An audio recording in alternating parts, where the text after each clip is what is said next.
들으실 기록된 하나님의 말씀은 아모스 4장입니다.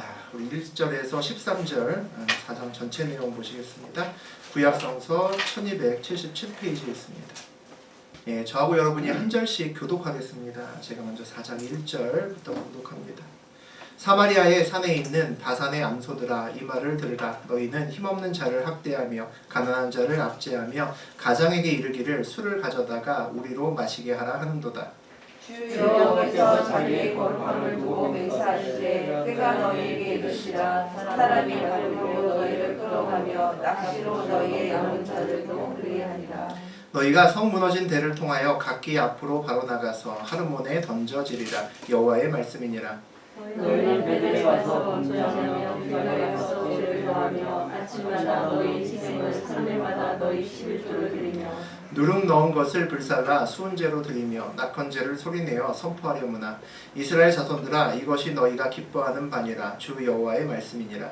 또 내가 너희 모든 성읍에서 너희를 깨끗하게 하며 너희의 방처소에서 양식이 떨어지게 하였으나 너희가 내게로 돌아오지 아니하였느니라. 여호와의 말씀이니라. 또 추수하기 석 달 전에 내가 너희에게 비를 멈추게 하여 어떤 성읍에는 내리고 어떤 성읍에는 내리지 않게 하였더니 땅 한 부분은 비를 얻고 한 부분은 비를 얻지 못하여 말랐음에 두세에서 한 사람이 어떤 성으로 비틀거리며 물을 마시러 가서 영향을 마시지 못하였으나 너희가 내게로 돌아오지 아니하였느니라. 여호와의 말씀이니라. 내가 곡식을 마르게 하는 재앙과 깐부기 재앙으로 너희를 쳤으며 팥중이로 너희의 많은 동산과 포도원과 무화과 나무와 감람나무를 다 먹게 하였으나 너희가 내게로 돌아오지 아니하였느니라. 여호와의 말씀이니라.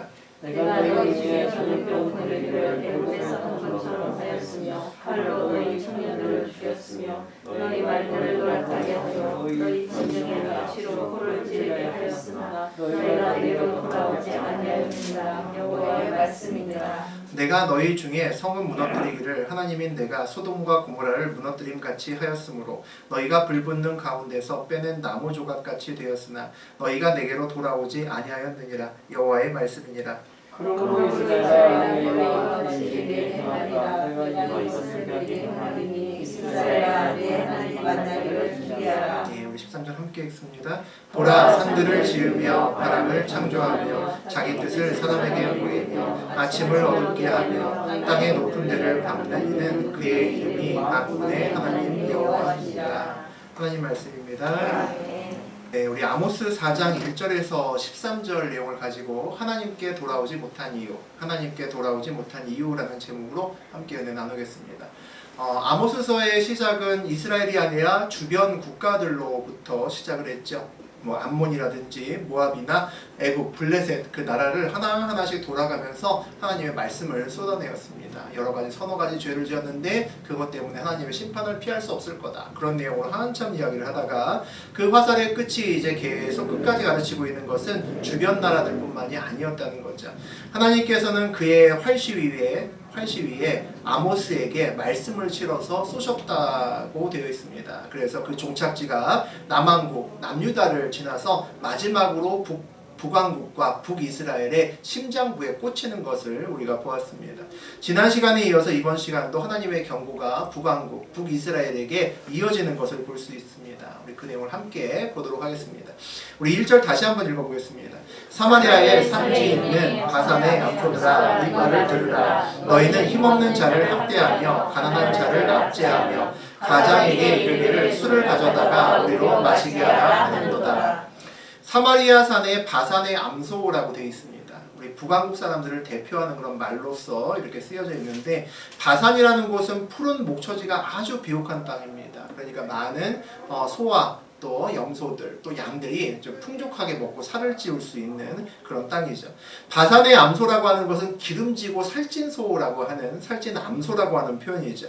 이 북왕국의 특히 이제 권력자들을 주로 이야기하는 것 같습니다. 또 지금 좀 살만한, 전체에 좀 살만한 사람들에 대해서 이야기할 수도 있겠죠. 부자이고 높은 사람들이 어떤 대표적인 사람들입니다. 그들이 죄를 저지르고 있다라고 1절부터 이야기를 합니다. 어떤 죄냐라고 봤더니 힘없는 자를 학대한다라고 되어 있습니다. 그리고 가난한 자를 압제한다라고 되어 있죠. 힘없고 가난한 자들을 대상으로 악을 행해서 그들에게 많은 것을, 좋은 것, 원하는 것을 빼앗고 있다는 것을 볼 수 있죠. 남편 또는 주인으로 해석할 수 있습니다. 그 다음에 가장이라고 나오죠. 남편 또는 주인에게 부탁해서 술을 가져다가 마시게 하라고 되어 있습니다. 향락과 쾌락을 즐기는 그런 인생길이다라고 볼 수 있죠. 북왕국 사람들의 인생의 목표가 잘 먹고 잘 사는 것, 쾌락과 즐거움에 빠져 있다는 것을 볼 수 있습니다. 힘없고 가난한 자를 학대하고 그들의 것을 빼앗아 부를 축적해서 마지막으로는 술 먹고 즐기고 놀고 그렇게 살아가다 가고 싶다라는 것이 그들의 인생의 목표라는 거죠. 하나님과 우리의 관계 또는 예수님과 우리의 관계를 이야기할 때 그런 이야기 많이 합니다. 신부와 신랑의 관계로 이야기를 많이 하죠. 지금 북왕국의 모습은 분명히 거룩한 신부의 모습은 아니다라는 것을 알 수 있습니다. 하나님을 어떻게 기쁘게 할까? 하나님의 거룩한 모습을 어떻게 닮아갈까? 하는 전혀 관심이 없는 것을 볼 수 있습니다. 어떻게 한 세상 즐겁고 좋게 잘 편안하게 놀다가 할까라는 것에 인생의 목표가 있음을 볼 수 있죠. 2절 보시겠습니다.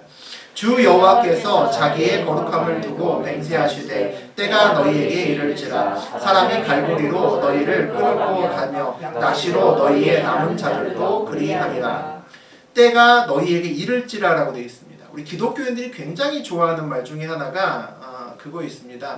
뭐가 있냐면 이것 또한 다 지나가리라. 여러분 그걸 좋아하시죠? 성경에 나오는 말이 아닌 거 아십니까? 성경에 찾아보시면 없습니다. 예, 거기에 나오는 말이 아니라 탈무드에 나오는 말입니다. 그 다윗이 왕이 된 이후에 이제 최고의 자리에 올라왔죠.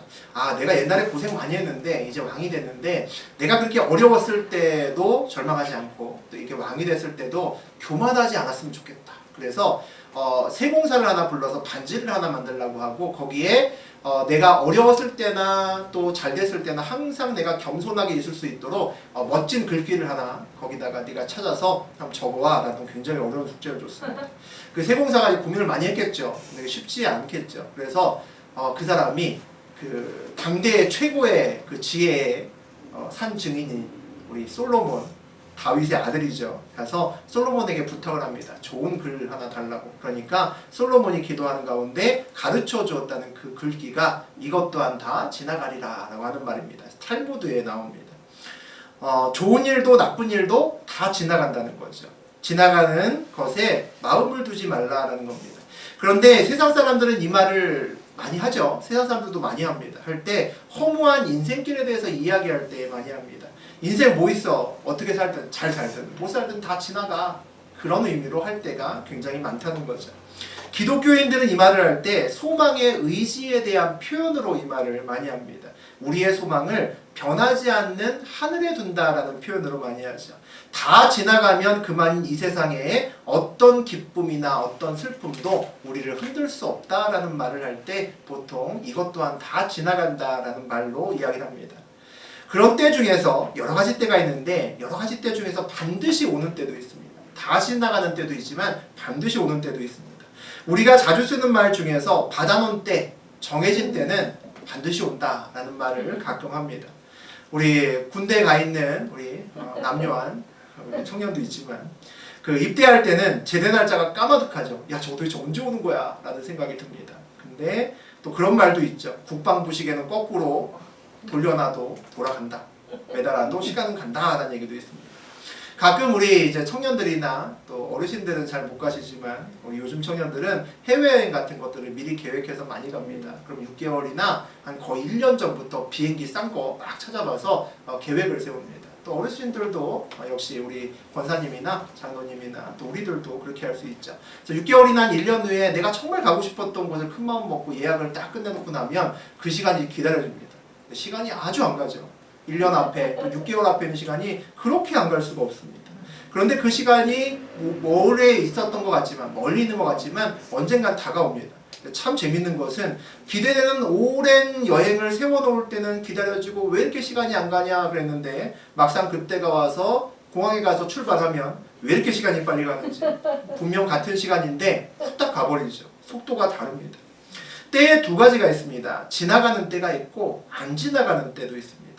다 지나간다 라고 우리가 말할 수 있는 그때의 이유는 그 이후에 또 다른 때가 있기 때문입니다. 그래서 지나갈 수가 있는 거죠. 중간의 때, 가운데 껴있는 때는 항상 그래서 지나갈 수 있습니다. 그때는 우리 인생에 있어서도 기쁜 때도 있고 슬픈 때도 있습니다. 하지만 모두 다 지나가기 때문에 넘겨버릴 수 있습니다. 그래서 우리는 중간의 때, 사이에 낀 때에 우리의 마음을 지나치게 두면서 그것을 붙들려고 애쓸 필요 없다는 겁니다. 어차피 지나가기 때문이죠. 그런데 지나가지 않는 때도 있습니다. 마지막 때죠. 마지막 때는 심판의 때고 그때는 지나가지 않습니다. 또 그 심판의 때, 마지막 때는 반드시 우리 앞에 서게 되는, 우리 앞에 오게 되는 정해진 때임을 또 우리가 알아야 됩니다. 그래서 우리의 마음은 중간에 지나가는 때에 두는 것이 아니라 그 마지막 때에 우리의 마음을 두어야 됩니다. 우리는 정해진 그날을 위해 살아가고 우리의 소망도 그 마지막 때에 두어야 중간에 여러 가지 우리 마음을 뺏을 수 있는 때에 우리가 마음을 뺏기지 않을 수 있다는 거죠. 오늘 말씀을 보니까 사람이 갈고리로 너희를 끌어가며 낚시로 너희의 남은 자들도 그리하리라 라고 되어 있습니다. 그때가 오면, 하나님의 심판의 때가 오면 북왕국 사람들이 약속의 땅 밖으로 끌려갈 거다라고 말씀하십니다. 고기 덩어리를 끌고 가는, 우리 도살장에 가는 뭐 그런 갈고리 같은 걸로 고기나 또는 짐승을 끌고 갈 수 있죠. 또 물고기도 마찬가지입니다. 낚시바늘처럼 꿰어서 억지로 끌려갈 수 있습니다. 노예처럼 가축처럼 북왕국 사람들이 그 마지막 때에 그렇게 다루어질 거다라고 하나님이 경고하십니다. 하나님의 경고는 늘 두렵습니다.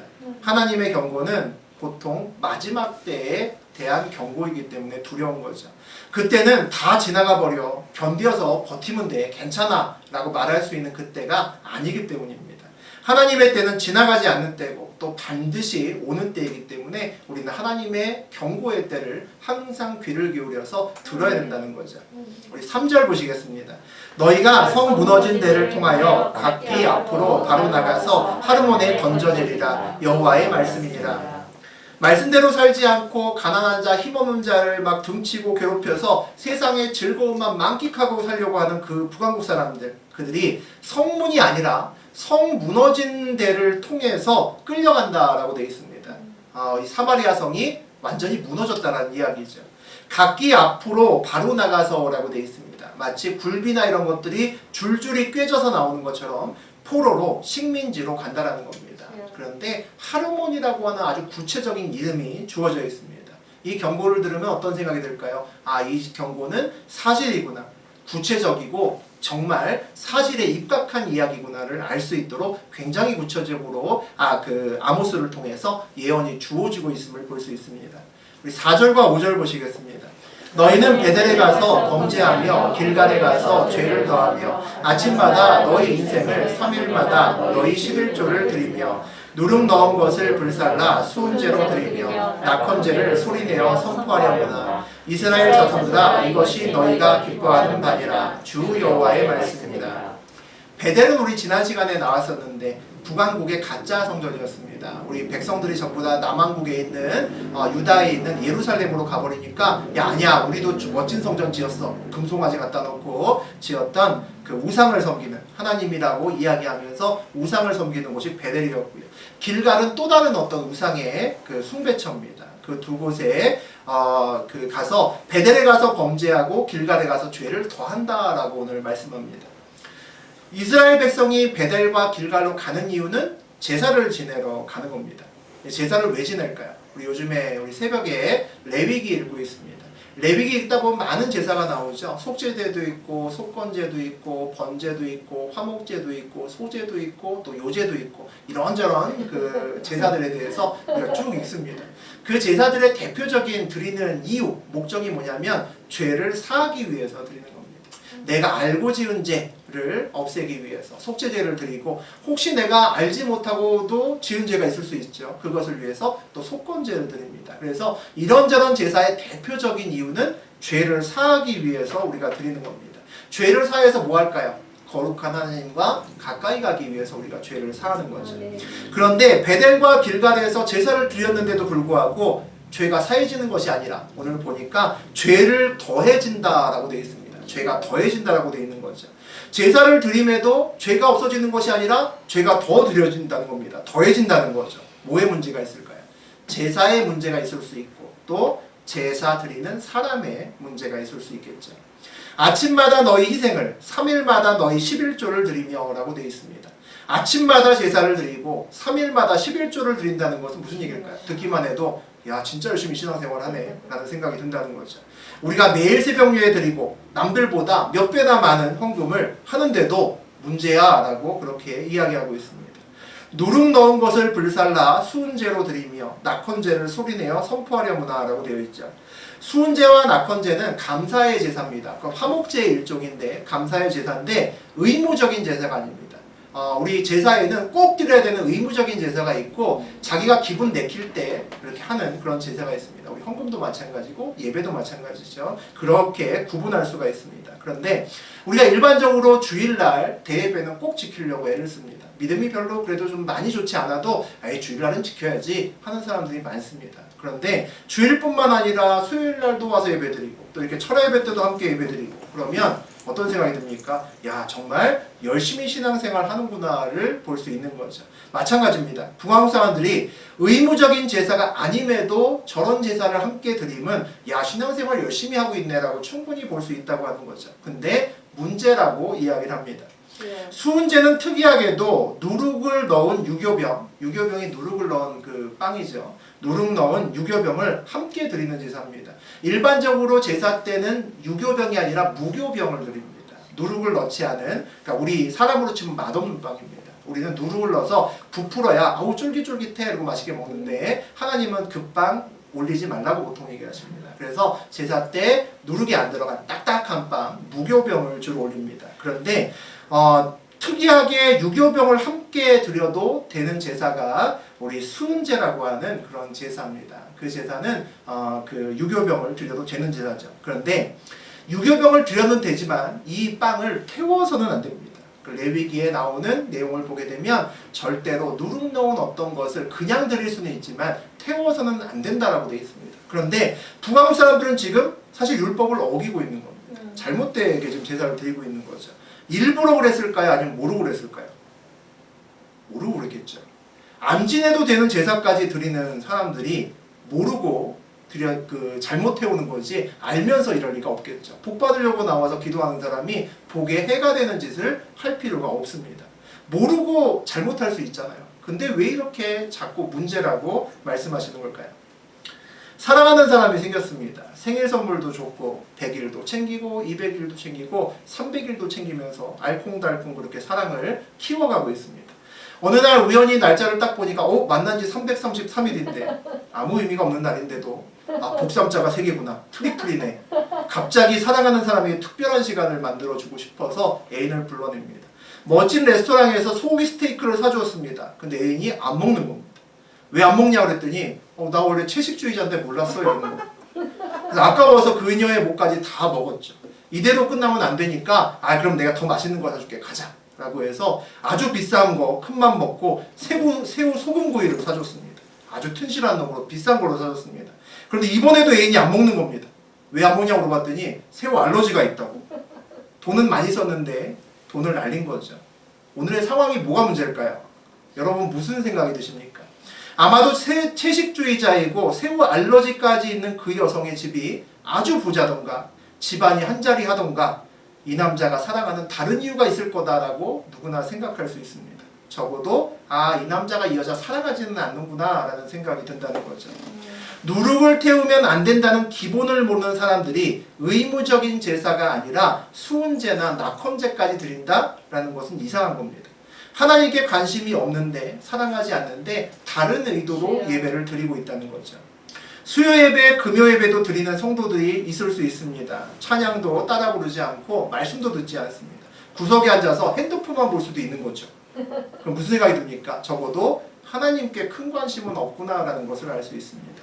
그럼에도 불구하고 수요예배, 금요예배까지 와서 예배를 드린다면 다른 의도가 있을 수 있다라고 생각할 수 있다는 거죠. 낙헌제를 소리내어 선포하려무나 라고 그렇게 말씀을 전합니다. 낙헌제를 드리면서 광고를 합니다. 야, 나 낙헌제도 드려 이런다는 거죠. 1,000번째 드리려고 하는데 이번이 벌써 3번째네 이렇게 얘기한다는 겁니다. 나 100일 작정기도 들어갔어. 이번이 7번째인데 나 기도하는 것마다 다 이루어진 거 알지? 헌금을 자랑하고 예배를 자랑합니다. 뭐 안 될 거 없겠죠. 그럴 수도 있겠죠. 근데 빠진 것이 있다는 거죠. 하나님 자랑이 빠져 있습니다. 하나님을 사랑하지 않고 하나님을 자랑하지 않고 헌금과 기도, 예배 참석을 자랑한다면 문제가 있다는 거죠. 그 제사들에 대해서 하나님이 어떻게 평가하십니까? 이스라엘 자손들아, 이것이 너희가 기뻐하는 바니라. 이게 하나님의 평가입니다. 하나님이 기뻐하는 제사가 아니라 백성들이 기뻐하는 제사라는 거죠. 하나님을 위한 제사가 아니라 니네들을 위한 제사라는 겁니다. 하나님을 위한 제물이 아니라 너네들의 부귀 영화를 위해서 제물을 드린다라는 거죠. 매일 희생 제물 드리고 3일마다 11조를 드려도 수요예배, 금요예배 참석해도 그 제사, 그 예물 안 받을 수 있다는 거죠. 충격적인가요? 하나님은 나의 예배, 헌금, 봉사, 기도 그것을 받으실 때 항상 함께 받으시는 것이 있습니다. 우리죠. 납니다. 나와 함께 받으시죠. 내가 드려지지 않으면, 내가 예배에 드려지지 않고 내가 함께 드려지지 않으면 소용이 없다는 겁니다. 그냥 종교 행위라는 거죠. 내가 드려진다는 게 뭘까요? 어떻게 해야지 내가 온전하게 드려질 수 있을까요? 우리 머리에 우리 여름이처럼 리본 달고 헌금함에 들어가서 나올 수는 없죠. 우리가 헌금을 하던 봉사를 하던 예배의 공간에서 어떤 행위를 하던 간에 그것이 무엇이든 간에 이것이 누구를 위한 것인가를 생각해 할 수 있어야 됩니다. 이게 누구를 위한 건가? 내가 지금 책을 보고 설교를 듣고 내가 찬양하고 내가 무엇인가 어떤 행동을 할 때 이것이 누구를 위한 행동인가를 생각해 봐야 된다는 거죠. 누구를 위한 것일까의 문제는 목적에 대한 겁니다. 목적이 뭐냐라는 거죠. 이 질문에 하나님이다 라고 망설이지 않고 대답할 수 있으면 내가 지금 함께 드려지고 있다라고 볼 수 있습니다. 우리 6절 보시겠습니다. 또 내가 너희 모든 성읍에서 너희 일을 깨끗하게 하며 너희의 각 처소에서 양식이 떨어지게 하였으나 내게로 돌아오지 아니하였느니라. 여호와의 말씀이니라. 이가 깨끗하다고 하는 것은 미백제를 썼다는 말이 아니라 이를 잘 닦았다는 것이 아니라 먹을 것이 없어서 이를 사용 안 했다는 겁니다. 그래서 이에 아무것도 낀 것이 없이 먹을 것이 없으니까 물만 먹었겠죠. 깨끗하다는 겁니다. 북왕국에 기근이 왔다는 거죠. 양식이 떨어졌다는 겁니다. 고난을 주었는데 하나님께서 뭐라고 말씀하시냐면 고난을 주었는데 안 돌아오네 그렇게 말씀하십니다. 우리가 뉴스를 통해서 만약에 어떤 죄인이 우리가 잘 아는 죄인이 나쁜 죄인이 징역 3년을 선고받았대 라는 것을 들으면 우리 뭐부터 생각합니까? 그 사람의 죄와 그 다음에 지금 받은 형량을 비교하죠. 제대로 된 판결이 내려졌나를 보통 생각을 합니다. 아니 그렇게 큰 죄를 지었는데 3년이 뭐야 3년이 적어도 15년은 있어야지 뭐 이런 생각을 할 수 있다는 거죠. 우리가 보통 어떤 벌을 생각할 때 그 벌의 1차적인 목적은 죄의 무게를 따라서 그 무게에 합당한 만큼을 응징해야 된다라고 우리가 생각합니다. 그게 첫 번째 목적이라고 생각하죠. 두 번째 목적, 보통 사람들은 잘 생각하지 않는데 요즘에 더 나아가서 보면 그 죄를 다시 짓지 않게 하려고 그 벌을 준다라고 생각합니다. 두 번째 목적이 강해서 먼저 떠오르면 나하고 친한 사이죠. 내 자녀나 내 사랑하는 사람은 그 벌의 정도가 죄에 비례하는 것이 아니라 어떻게 하면 이 사람이 돌아올까를 걱정을 합니다. 하나님께서는 오늘 뭐라고 하시냐면 너희가 내게로 돌아오지 아니하였느니라 라고 말씀하십니다. 그런데 하나님은 항상 벌을 돌이키는 것이 목적이 되신다라고 말씀하십니다. 그 벌을 받음으로 하나님이 생각나고 하나님을 찾게 하는 것이 근본이라는 거죠. 체벌이 두려워서 그 벌이 무서워서 돌이켰다면 그 벌보다 더 큰 이유가 생기면 벌이 있어도 또 죄를 짓습니다. 그래서 하나님은 그 죄에 대한 벌을 주신 분이 하나님이다라는 것을 우리가 알기를 원하십니다. 죄값을 치르는 동안에 하나님을 찾기를 원하신다는 거죠. 하나님께 돌이키면 온전히 회복할 수 있기 때문입니다. 우리 7절 다시 같이 읽어보겠습니다. 또 추수하기 석 달 전에 내가 너희에게 비를 멈추게 하여 어떤 성읍에는 내리고 어떤 성읍에는 내리지 않게 하였더니 땅 한 부분은 비를 얻고 한 부분은 비를 얻지 못하여 말랐으매. 북왕국의 양식이 떨어진 이유를 설명합니다. 대표적으로 비 때문이라는 거죠. 추수하기 석 달 전인데 비가 내리지 않는다는 겁니다. 추수하기 석 달 전의 비를 우리가 보통 성경에서 뭐라고 얘기를 하냐면 늦은 비라고 얘기를 합니다. 하나님께서는 이스라엘 백성들을 가나안에 들이시면서 내가 이른 비와 늦은 비를 통해서 항상 풍성하게 너희를 해주겠다라고 이렇게 약속을 하셨습니다. 팔레스틴 지방에는 건기와 우기가 있는데 우기가 이른비로부터 보통 우기가 시작합니다. 이른비가 보통 이제 달력으로는 한 10월 달 정도 됩니다. 이른비가 오면 그동안에 땅이 막 바짝바짝 마르고 막 갈라져 있는 그 땅이 촉촉하게 젖으면서 부들부들해집니다. 그러면 이제 거기다가 밭고랑도 파고 씨도 뿌리고 이제 파종을 할 수 있다는 거죠. 그렇게 이제 비가 오기 시작하다가 늦은 비 4월쯤에 또 비가 한번 많이 옵니다. 그러면 열매가 잘 연글게 할 수 있다는 거죠. 늦은 비가 내리지 않으면 한 해 동안 열심히 고생하고 노력한 그 농사가 한순간에 물거품이 됩니다. 헛수고가 될 수 있는 그런 위기가 추수하기 석 달 전에 비가 내리지 않는 그런 상황입니다. 그런데 오늘 또 뭐라고 되어 있냐면 어떤 성읍에는 내리고 어떤 성읍에는 내리지 않게 하였더니 땅 한 부분은 비를 얻고 한 부분은 비를 얻지 못하여 말랐음에 라고 되어 있습니다. 특이합니다. 비가 오려면 다 오고 오지 않으려면 다 오지 않는 것이 맞는데 예루살렘에는 오고 옆지방인 여리고에는 안 오고 뭐 이렇다는 겁니다. 이상한 일이죠. 어떤 땅의 한 부분에는 비가 내리고 딴 부분은 말라 비틀어집니다. 뭔가 이상한 일이 벌어지고 있죠. 항상 우리는 우리 주변에 뭔가 이해가 안 되는 일이 벌어진다 그러면 혹시 그 안에 영적인 메시지가 있지 않나 그것을 놓고 기도하는 마음이 있어야 됩니다. 이 이상한 가뭄이 일어나는데 이 기근을 만난 북왕국 사람들이 어떻게 행동하는지 보겠습니다. 우리 8절 보죠. 두세 성읍 사람이 어떤 성읍으로 비틀거리며 물을 마시러 가서 만족하게 마시지 못하였으나 너희가 내게로 돌아오지 아니하였느니라. 여호와의 말씀입니다. 몇 개의 가뭄이 든 성읍에서 물이 부족해서 비틀거리면서 어떤 성읍에 갔답니다. 그 어떤 성읍은 어떤 성읍일까요? 그 어떤 성읍은 늦은 비가 온 성읍이겠죠. 촉촉한 성읍일 겁니다. 물 구하러 간 거죠. 목마르니까. 그런데 그곳에서도 물을 충분히 구할 수 없었다라고 이야기를 합니다. 왜요? 그쪽도 물을 써야 되니까. 자기네도 물 쓰고 농사 지어야 되니까 남은 물의 일부는 도와줄 수 있지만 다른 지방이 농사 지을 수 있을 만큼 풍족한 물을 줄 수가 없다는 거죠. 만족할 만한 물을 얻지 못한 그 두세 성읍 사람들은 그 성읍을 갖다가 뭐 할까요? 또 다른 성읍을 찾아다니겠구나라고 생각할 수 있죠. 영적인 신호가 오는데 우리가 잘 보지 못하는 것은 우리의 관심이 기근에 가 있기 때문입니다. 비에 관심이 가 있기 때문이죠. 우리는 보통 내 땅에 비가 안 내리는데 남의 땅에 비가 내리는 이상한 일을 만나면 당황하고 마음이 굉장히 불편해집니다. 대부분의 사람들은 다 힘들지만 그래도 견디기 쉬운 때가 어떤 때냐면 모두 다 힘들 때입니다. 옛날처럼 보릿고개죠. 나만 힘드냐? 다 힘들어. 다 집에 먹을 거 없어. 그러면서 배를 쥐어짜면서 그냥 물 먹고 버팁니다. 그런데 나만 어려우면 힘들어집니다. 요즘에 정부에서 재난기본소득 준다고 난리인데 사는 데마다 희비가 엇갈리죠. 다 주거나 다 안 주거나 그러면 오히려 말이 없을 수 있는데 누구는 100만 원 받는다 그러고 누구는 30만 원 받는다 그러면 이게 마음이 이렇게 편하지가 않습니다. 근데 가만 생각해 보니까 누가 얘기하는데 어떤 권사님은 나보다 분명히 잘 사는 것 같은데 나는 30만 원 받는데 그분은 더 많이 받으면 더 화가 나기 시작하지. 이 정부가 뭐가 문제가 있구나 라는 생각이 들기 시작합니다. 그거 없이도 사실은 살았는데 그런데 마음이 막 불편해지죠. 그리고는 그 다음부터 돈 생각이 떠나지가 않습니다. 이렇게 생각하면 영적인 부분을 거의 100% 놓칩니다. 우리 일상생활에서 그렇다는 거죠.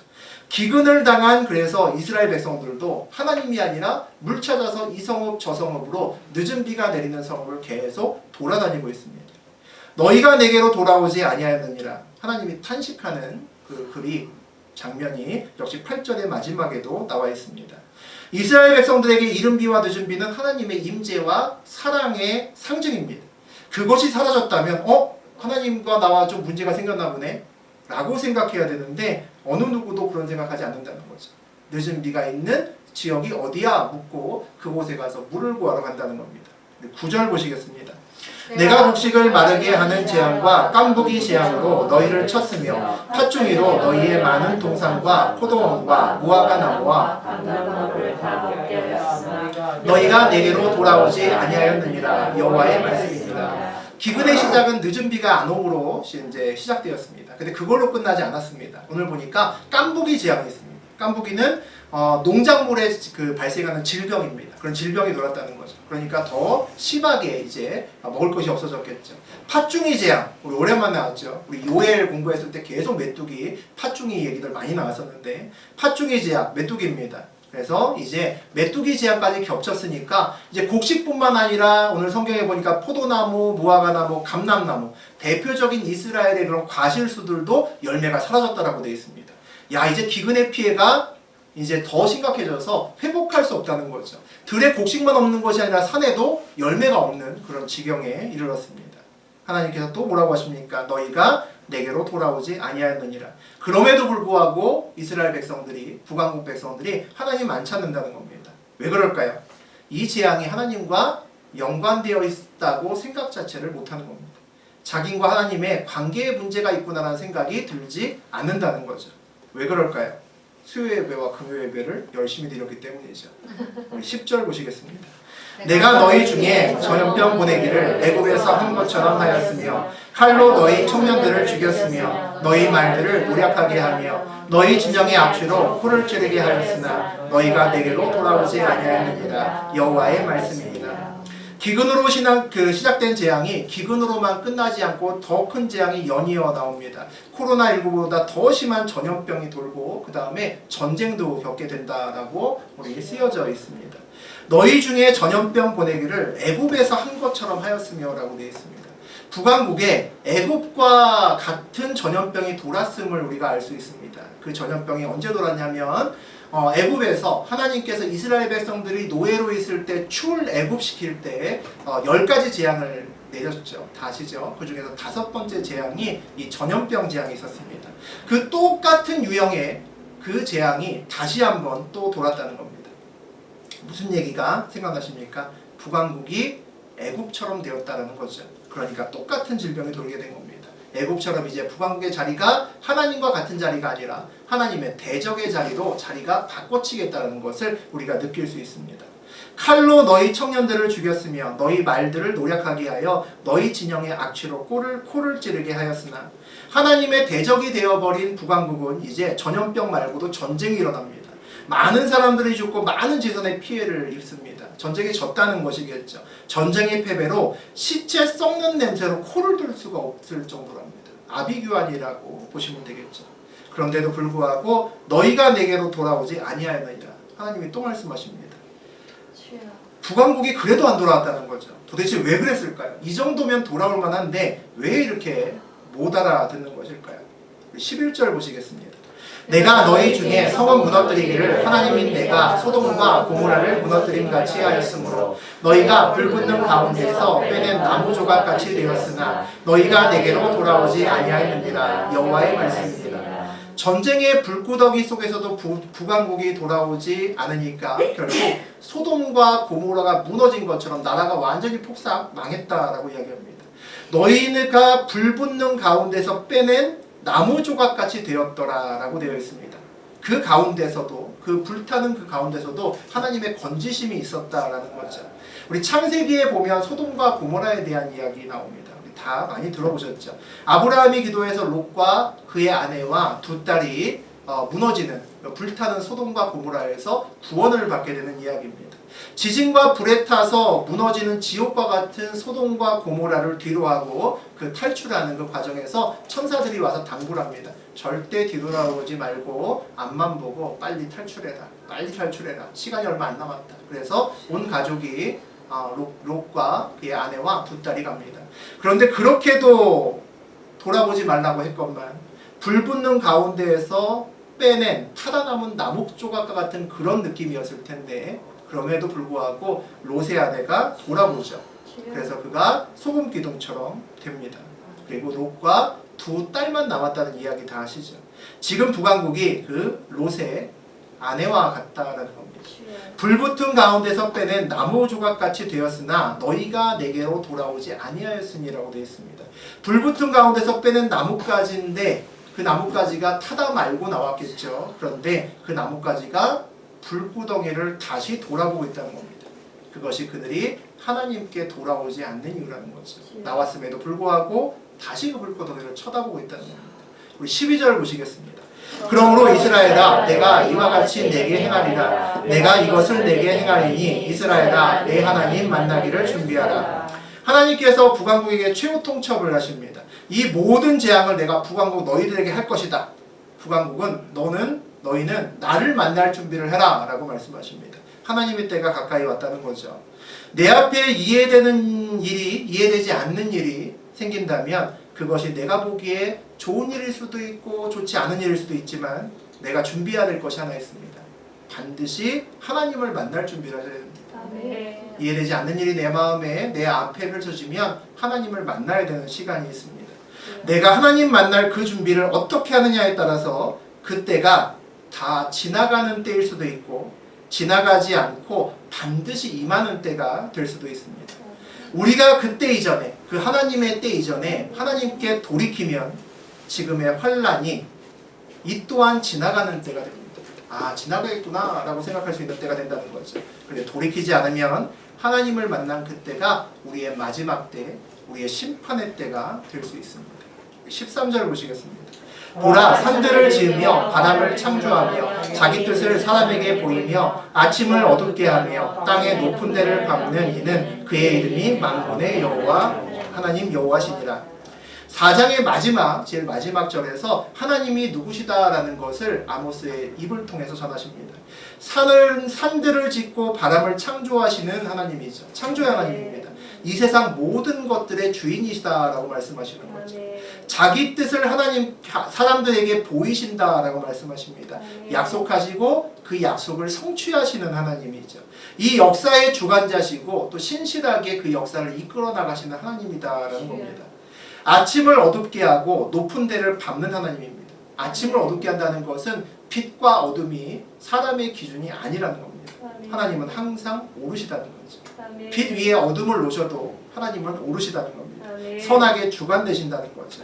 그리고 높은 데를 밟는 하나님이라는 것은 능력의 하나님, 승리의 하나님을 이야기합니다. 이 모든 하나님의 이름이 만군의 하나님 여호와라고 이야기를 합니다. 이 만군의 하나님의 이름을 부르는 자는 언제나 돌아올 수 있고 언제나 회복할 수 있죠. 하나님을 믿는 자의 신앙의 비밀입니다. 이것 때문에 우리가 이 자리에 기도하고 있고 이것 때문에 주님께 기도하고 이것 때문에 우리가 믿음을 가지려고 애쓰는 거죠. 우리 오늘 이야기를 들으면서 반복된다는 것은 굉장히 중요한 것인데 오늘 아모스 4장에서 5번이나 반복되는 것이 있습니다. 계속 나오죠. 너희가 내게로 돌아오지 아니하느니라 여호와의 말씀이니라. 무려 5번이나 반복됩니다. 이 5번이나 반복되는 것들을 읽으면서 궁금한 생각이 듭니다. 아니 용가리 통뼈도 아니고 이 정도면 돌아올 만한데 왜 안 돌아올까? 뭘까 쟤네들은? 그런 생각이 든다는 거죠. 오늘 북왕국 백성들은 기근이 하나님의 약속의 상징인 늦은 비 때문에 일어났음에도 불구하고 그 기근이 하나님과 연관되어 있다는 사실을 알지 못합니다.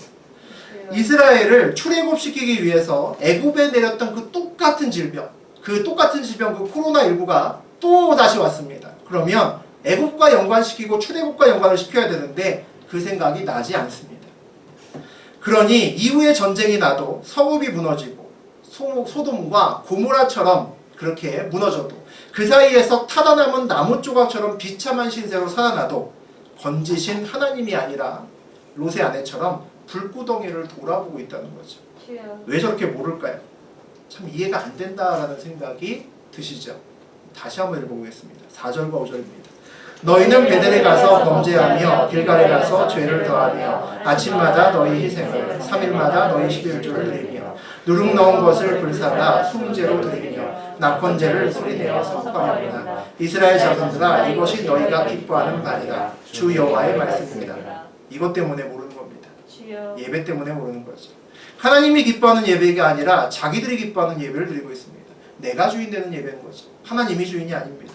하나님이 누룩 넣은 유교병을 태우시는 것을 싫어하는 것도 모르면서 매일 예배드리고 남들보다 더 많은 11조 드리고 복을 받기를 원하는 많은 사람들이 어떻게 늦은 비가 안 올 때 하나님이 생각나겠습니까? 애굽에 내렸던 그 질병이 내게 올 때 어떻게 하나님을 떠올릴 수 있을까요? 생각 안 나는 것이 당연하다는 거죠. 그래서 오늘 그들은 그렇게 제사를 지내면서 오늘 1절에서 함께 봤던 것처럼 가난하고 힘없는 자를 학대하고 압제하고 죄를 지으며 살아갑니다. 그렇게 열심히 드리지도 않아도 되는 제사까지 드리는 사람들이 세상 속에서는 세상 사람들보다 못하게 산다는 거죠. 예배가 변질되면 죄를 지어도 모릅니다. 하나님이 경고해도 듣지 못한다는 거죠. 내가 예배를 드리니 잘 산다고 생각합니다. 솔로몬이 아까 솔로몬 얘기 잠깐 나왔었는데 다윗이 시킨 대로 하나님의 명령에 따라 아주 멋진 성전을 짓습니다. 솔로몬의 성전을 짓습니다. 그리고 성전을 근사하게 지은 다음에 봉헌식을 합니다. 낙성식을 하는 거죠. 하나님 이렇게 멋진 성전을 지었습니다 라고 기도하는 내용이 열왕기상 8장에 계속 나옵니다. 그 패턴들이 있는데 우리 한 두세 절만 읽어보겠습니다. 열왕기상 8장 34, 33, 4 읽어보죠. 만일 주의 백성 이스라엘이 주께 범죄하여 적국 앞에 패하게 되므로 주께서 돌아와서 주의 이름을 인정하고 이 성전에서 주께 기도하며 간구하거든 주는 하늘에서 들으시고 주의 백성 이스라엘의 죄를 사하시고 그들의 조상들에게 주신 땅으로 돌아오게 하옵소서. 하나 더 읽겠습니다. 만일 그들이 주께 범죄함으로 말미암아 하늘이 닫히고 비가 없어서 주께 벌을 받을 때에 이곳을 향하여 기도하며 주의 이름을 찬양하고 그들의 죄에서 떠나거든 주의 하늘에서 들으사 주의 종들과 주의 백성 이스라엘의 죄를 사하시고 그들이 마땅히 행할 선한 길을 가르쳐 주시오며 주의 백성에게 기업을 주신 주의 땅에 비를 내리시옵소서. 솔로몬이 멋진 성전을 다 짓고 난 다음에 그의 백성들과 그리고 그의 후세들을 위해서 이런 기도를 엄청나게 길게 합니다. 열왕기상 8장에 보면 그런 기도들로 꽉 차 있습니다. 전체적인 내용이 어떤 내용이냐면 만일 하나님 무슨 일이 있거든 전쟁에서 패하거나 기근이 있거나 어떤 재앙이거나 내가 감당할 수 없던 어떤 일이 있을 때마다 이 성전에 오게 하시고 주님을 인정하게 하시고 주님 이름으로 기도하게 하옵소서. 혹시 성전에 올 수가 없으면 멀리서라도 이곳을 바라보면서 기도하게 하여 주시옵소서. 그러면 하나님께서 그 기도를 반드시 들어주시고 반드시 응답하시고 반드시 회복시켜 주시옵소서 라는 내용이 조금씩 바뀌면서 계속 반복되고 있습니다. 이 기도의 핵심은 재앙이 있을 때 성전으로 오라는 겁니다. 하나님께 돌아오라는 거죠. 오늘 북왕수 백성절처럼 하는 것이 아니라 전심으로 하나님께 돌아와서 붙들어야 그것으로부터 새롭게 출발한다는 겁니다. 우리도 솔로몬처럼 자녀들을 위해서 기도할 때, 또 우리 가족을 위해서 기도할 때 하나님, 우리 남편이, 우리 아내가, 우리 자녀가 죄를 짓거나 또 세상에서 실패하거나 어려워지거나 죽을 만큼 힘들어지는 그런 상황이 오면 먼저 하나님께 돌아오게 하옵소서라고 기도하셔야 됩니다. 무조건 하나님께 돌아와서 그 다음을 생각할 수 있도록 하나님 붙들어 주시옵소서 기도해야 된다는 거죠. 그렇게 기도할 수 있는 이유가 뭘까요? 오늘 무려 5번 하나님께서 탄식하셨기 때문입니다. 너희가 내게로 돌아오지 아니하였느니라 여호와의 말씀입니다. 5번이나 하나님께서 돌아오지 아니하였다 탄식하셨다는 것은 하나님께서 그들의 백성이 돌아오기만을 간절히 기다리고 돌아오기만을 애타게 기다리셨다는 거죠. 이 사랑을 믿으면 우리는 언제나 돌아갈 수 있습니다. 우리가 늘 영적인 귀를 열고 늘 문제가 생길 때마다 하나님이 먼저 생각나셔야 됩니다. 하나님이 무엇을 좋아하실까? 하나님께 어떻게 나아갈까? 하나님을 사랑하지 않으면 하나님이 무엇을 좋아하는지 알지 못합니다. 하나님을 사랑하지 않으면 하나님의 뜻이 역시 무엇인지를 잘 모릅니다. 하나님을 사랑하지 않으면 우리의 뜻에 하나님의 것으로 입혀서 내 뜻인데 하나님 것인 양 그렇게 신앙생활을 합니다. 하나님께 먼저 돌아가서 생각하는 저하고 여러분 되셨으면 좋겠습니다. 그래서 온전히 회복하시고 하나님께 언제든지 돌아갈 수 있고 언제든지 회복할 수 있는 저하고 여러분 되셨으면 좋겠습니다. 예.